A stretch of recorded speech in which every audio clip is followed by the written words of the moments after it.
Hello, folks. How y'all doing? Hey, this is Vince with Destiny Twins Transportation.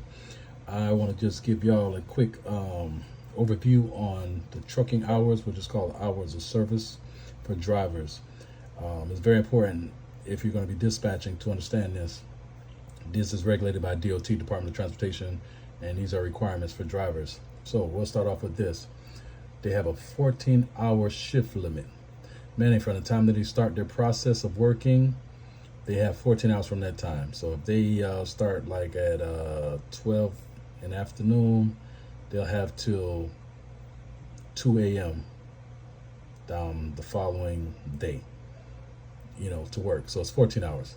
Now, then at 14 hours, they only can drive 11 total per day. Now, this is one of the very key important is 11 hours they can drive per day. So out of 14, if they can work 14 and drive 11, that means they have 3 hours to do the other stuff, which would be like going to get unloaded, walking to the thing, sweeping out the trailer, any other function to do with trucking besides driving. And that'd be moving the trailer around and stuff like that. All right. And then now when it comes to the week, just like regular people, when you work 40 hours per job or 80 for 2 weeks, drivers can do 60 or 70 per week.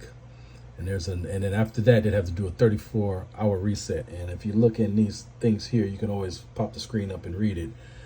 So pretty much once they sit for 34 hours, meaning a day and a half, that can always start over. So say comes Wednesday, they work on 3 days, Sunday, Monday, Tuesday, and Wednesday. If they work that, well, that's Sunday, Monday, Tuesday, Wednesday, that's 4 days. And they sit for 34 hours. That's correct. 34 hours.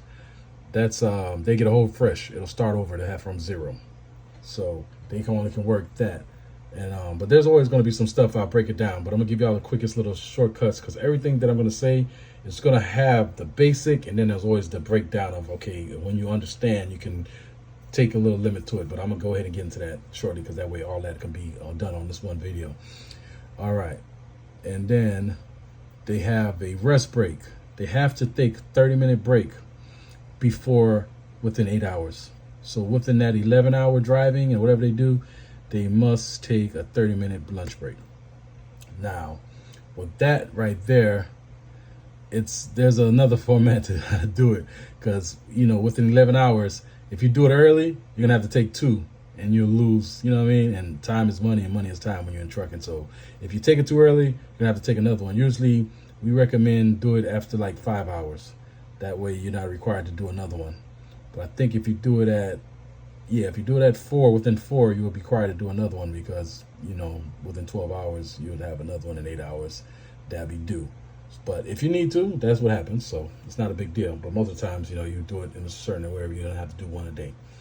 All right, and I'm gonna roll down here to see what they got over here, the split break. All right, now the split break is that when you sleep for 8 hours, all right, when say for instance, a driver worked 10 hours a day. He worked the whole day. He did his 14th shift, he drove his 11 hours, did all that. The truck, he's required to sleep for 10 whole hours.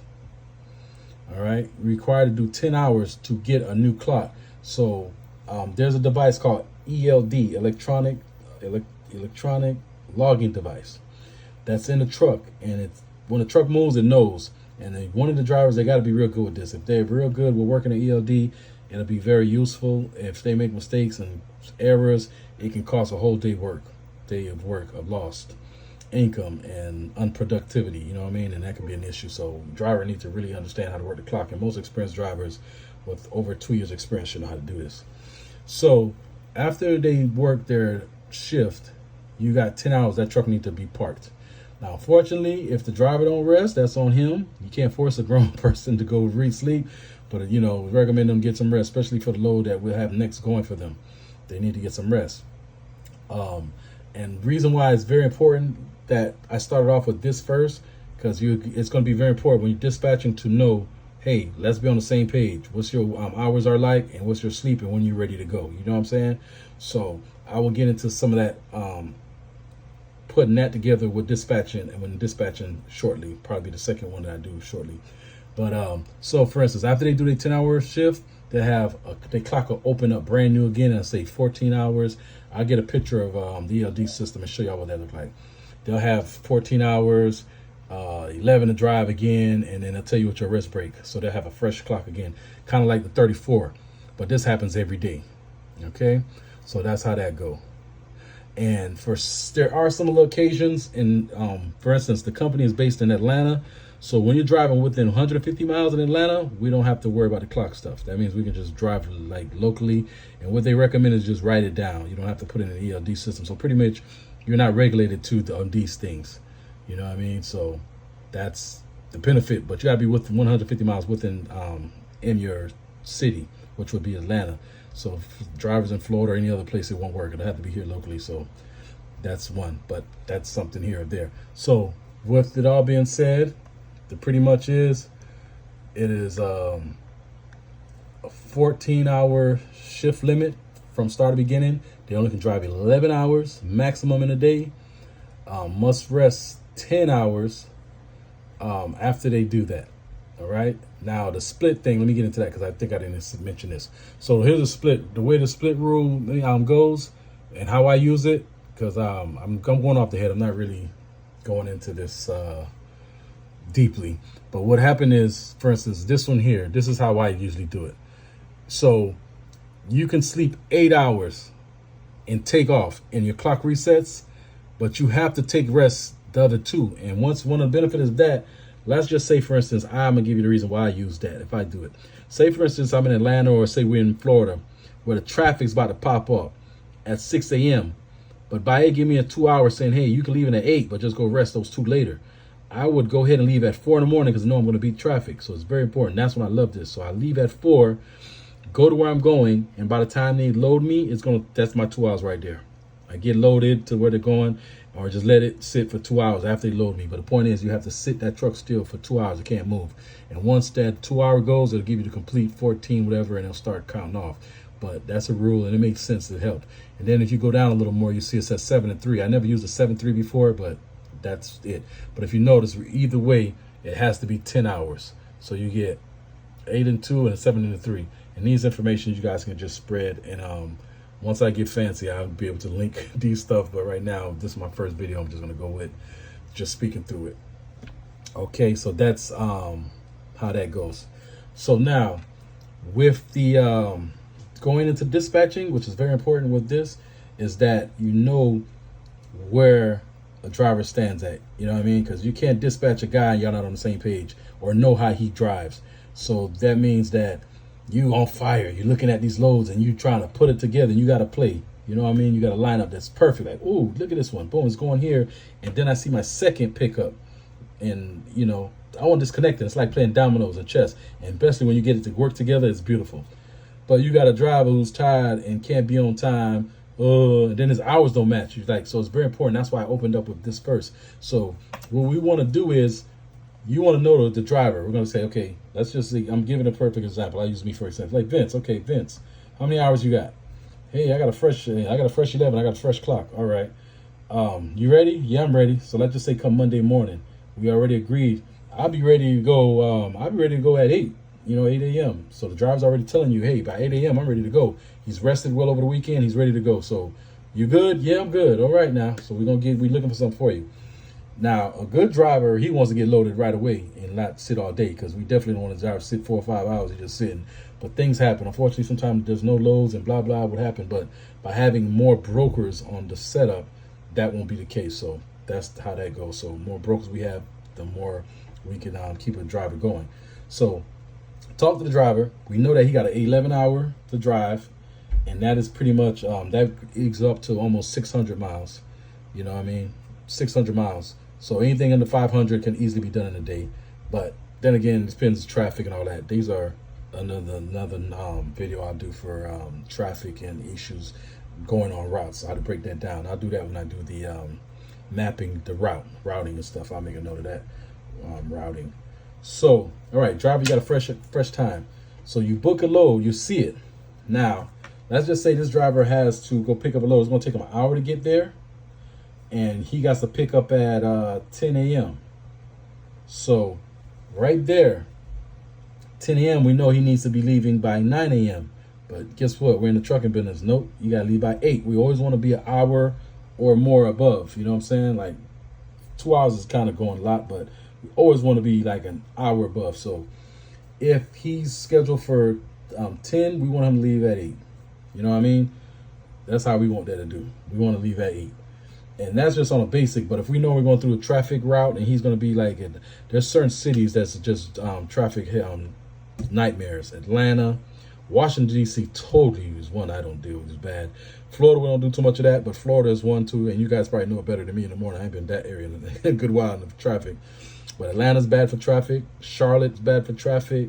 Richmond, Virginia, like I said, Washington's nightmare. Oh, Lord mercy. New York is one, and anywhere in the Jersey areas. So those right there are your traffic areas. So you always got to take in consideration if you're moving from anywhere from 7 in the morning to about 10 in the morning between the big city areas, and then like it gave you a little worse. Some of them don't cool off till about 1 o'clock. Like on Washington, that thing gonna be bad till about 8, maybe 11 or 12. So it can get real late.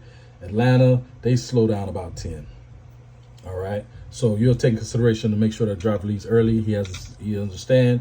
We know how much time it takes there to get there too. So that's very important. Know how much time to get there. So now, boom, we got the load booked. He's scheduled. Driver gets there. So that's good. He's there on time. He's in there early. And some of these places you want to go in early because you can always, and that's another flex too, is figuring out. You can have a schedule for like 2 or 3 p.m. Some places you get there at 8 o'clock, they'll let you go. And some you don't. But I'll tell you some of the ones that don't. We'll deal with that later too. And I'm going to make a note for that. Early pickups. So now he gets his load. He's loaded up. Average sometimes take 2 hours to load. So he's out there by 12. Another one, they make a note of that, detention too. So if a driver is ever sitting at a place more than 2 hours, most of the time they get detention, meaning that they'll start paying them from anywhere from $25, $45 an hour for detention. You know what I mean? But it's going to be in the rate columns. If they do, some say 3 and some tell you this place don't do it. But most of the time we can always use a method that's saying that within 2 hours there's detention. So now the driver's loaded at 12 o'clock. And he's going to a location, let's just say he's going from Atlanta to, I say Orlando, because I already know Miami is very tight. Miami is going to take every bit of, matter of fact, 11, really more, but hey, experienced driver like myself pulls it. But I'll use Orlando for now. So Orlando, if I'm right, I think from Atlanta, we're somewhere within 7 hours, I believe. Yeah, about 7 hours. So, for instance, he got enough time to get there. So now, let's just use the method of 7. If he did take 7 hours to get there, left at 12, remember, we'll say, okay, he'll be there by 7 p.m. Nope, he got to take a 30-minute break. So 30-minute break got to be in there. So that could be counted for. Count for traffic. I would assume that he would get there if it's a 7-hour drive, add an hour for driving. That's another thing. Always add some time for driving, because a truck, when you stop, lights and all that, it don't pick up like a car. A little car, you hit a red light and boom, you back at your speed. A truck takes time to build within all that. So you always want to add an hour on the trip. So if a trip says 7, we're going to say the trip costs 8. All right. So we got the 8 on there. Plus you got to take a 30-minute break. I would use the method to say that driver would be there by 9 p.m. Now, us as a dispatcher, we have to make sure that the driver can get there on time. So whatever that time is, and if it's tight, you got to say, okay, can your driver get it? He has to know, like, listen, this load is got to get straight there because it's tight. So you can't lollygag. You can't go sit for an hour, eat for an hour, and then later on want to pull over and go hang out and talk. So that's another thing we'll get into that of driver requirements and what they need to be doing and knowing. So most of the times, what a load is going to be delivered the next day. It's going to be due the next day. But I love the loads that can be done the same day. I love them to get off the same day, because that means you're good and ready to go. We got that out the way. Let's get the next load. But most of the loads, if you pick up from a 12 o'clock or afternoon load, it's going to be due 8 o'clock in the morning. So we're going to use that method right now. Let's use the 8 o'clock in the morning.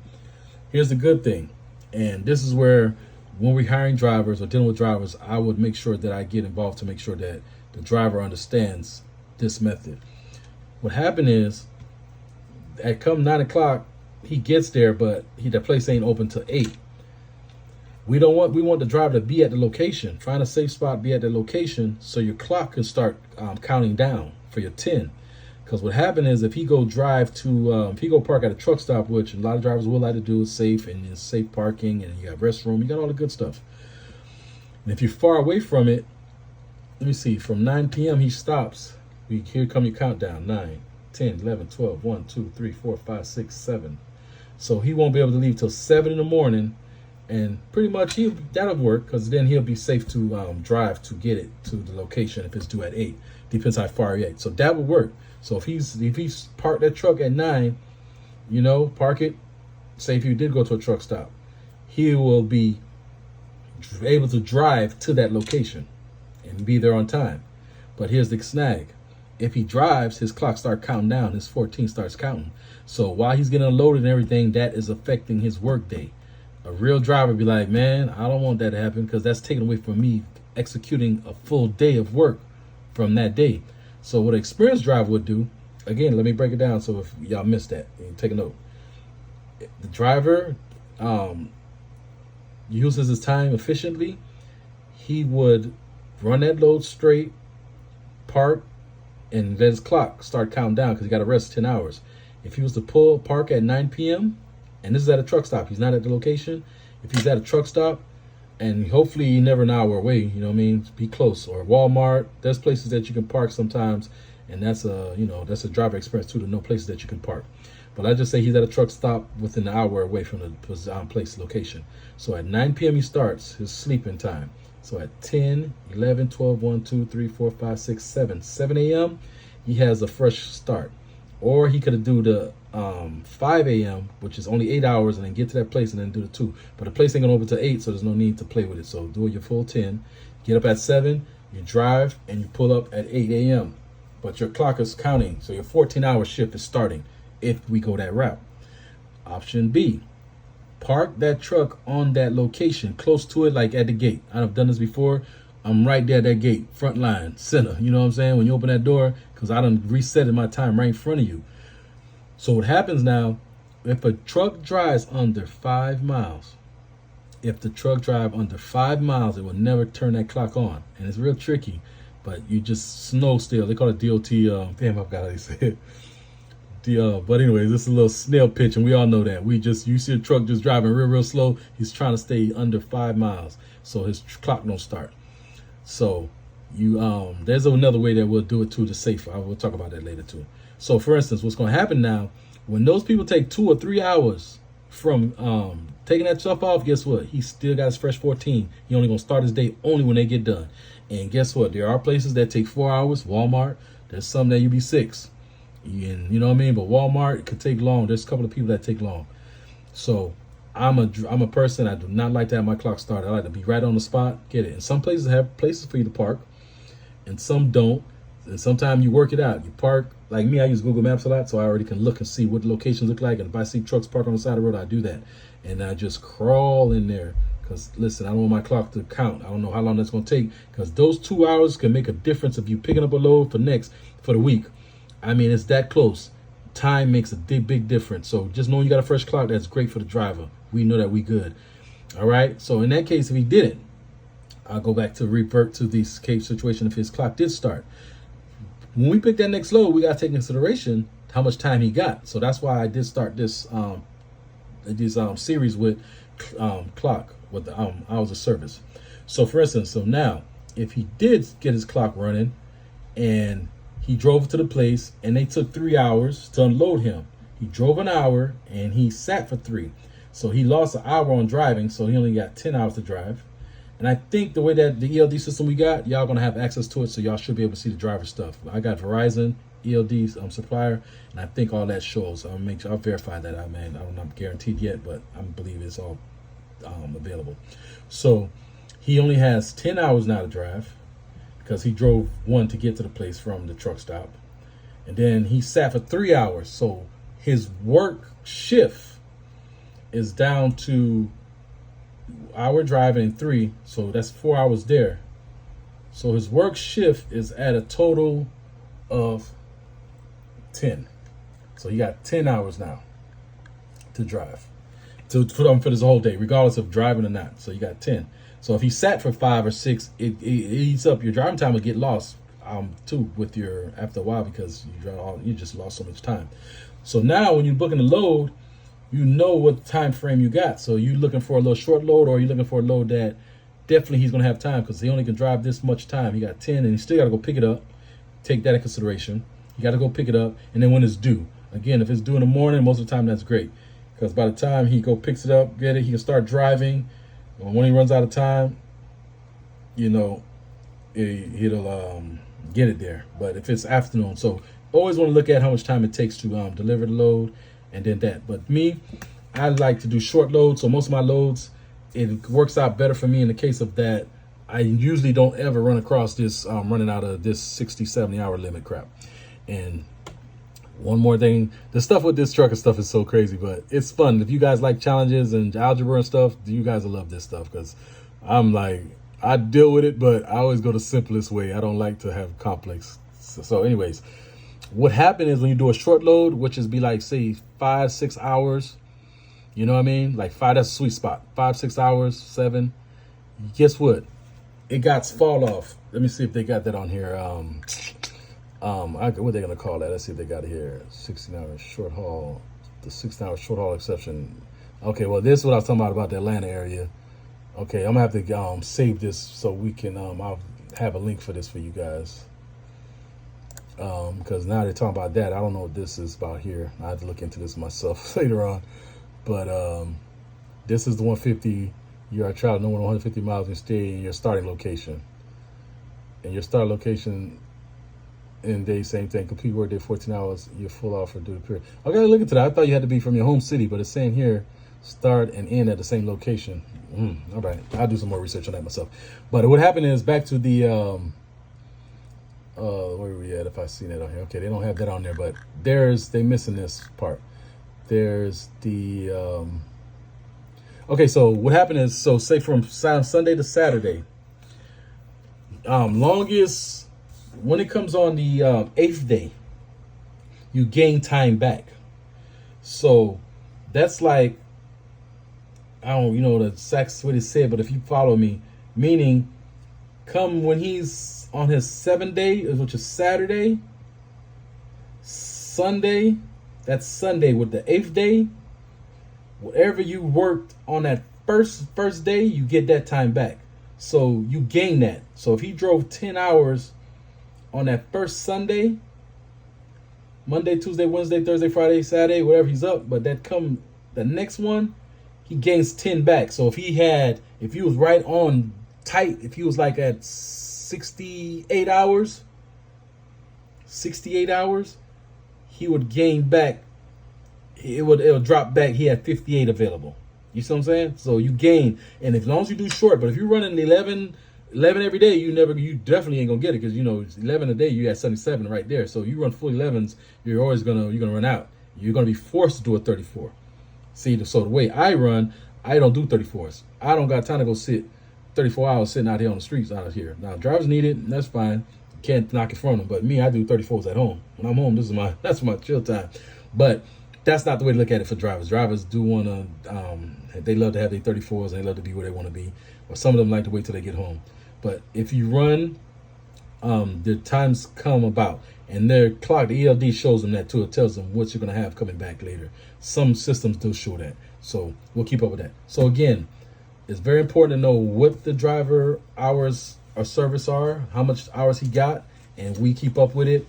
And then again, along with the game plan. Listen, after you reset, when you're going to be ready. You know what I'm saying? We can assume he's ready at 10. I'm feeling good, all that. Because these things happen. And, human beings and drivers are not robots, they're humans. And it's very important. By me being a driver, I understand what it's like to be out here. So I'm coming from and want to show people to come look at it as a aspect from a driver point of view. So a lot of people own trucking business, they don't drive, and they really be bad, and they just think these people are robots. They don't want them to sleep, and they just let's see the money and want to get it. But guess what? You got drivers like, you know what? If we could squeeze it, But this ELD system, there's not too much cheating, but the Russians are cheating, which I'm just going to put it out there. The Russians, man, they are slaving.